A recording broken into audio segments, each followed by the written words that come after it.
talk about caregivers, because they are such a critical element of the Alzheimer's patient. So you say in your book that caregivers shouldn't feel guilty for taking care of themselves. Explain.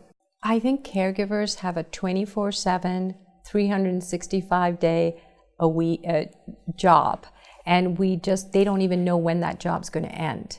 They're not able to go out and get a manicure. They're not able to sometimes take a walk. Sometimes they can't even go to the bathroom on their own. Their loved one, depending on where their dementia is and how severe it is, maybe outside the bathroom door saying, "Where are you?" They leave home to just go to the local store, and the patient looks at you with those puppy eyes and is so anxious and angry and sometimes sad that the caregiver's away. So there is a lot of guilt in sometimes wanting to say, I just want this time alone. I want to be left alone. Because how do you say that when the person you love the most, who also is so dependent on you, wants you next to them all the time? And women particularly are very bad at this. Women are far more likely to be depressed as caregivers, far more likely to be alone and lonely as caregivers than men are. Men are much more likely to say, well, let me hire someone, let me bring someone else in, or to separate the emotion from the action. Women tend to equate the two a lot more. And I think there's a really important thing that caregivers have to hear loud and clear. Their own health is at significant risk.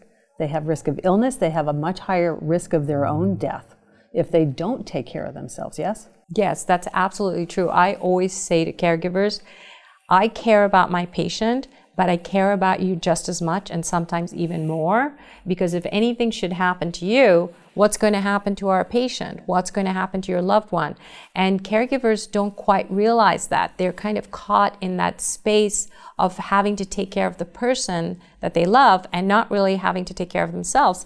And I will sometimes present it as if they don't take care of themselves, something could happen to them, and then the person that they love the most is going to be not a good place. Right. It's so important. And I know the guilt. I watched this with my own father, who had a stroke, and my mom didn't want to leave, and we were so loyal to him, but I said, he's going to be unhappy no matter what. Yes. So go and do your thing, because whether you're there or not, the behavior is still going to be the same. So it's okay. Yes. And I think to always say to yourself, I'm not a saint. I'm allowed to get angry. I think that's the one thing that caregivers need to know, is it's okay for them to be angry. But not at the patient. Don't go take it up. They can be angry at the patient, but to be able to express it in a way that's constructive. Yes. Yeah.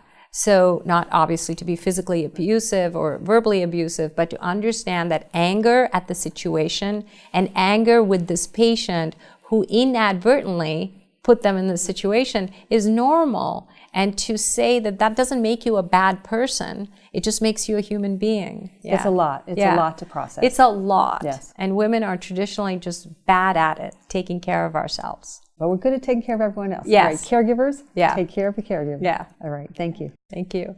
If you like what you just saw, come to our website. We have many more videos with Dr. Devi. You can buy her book too, The Spectrum of Hope. Here's mine. It's all dog-eared because there's so much important information in it about the new learning and understanding about Alzheimer's.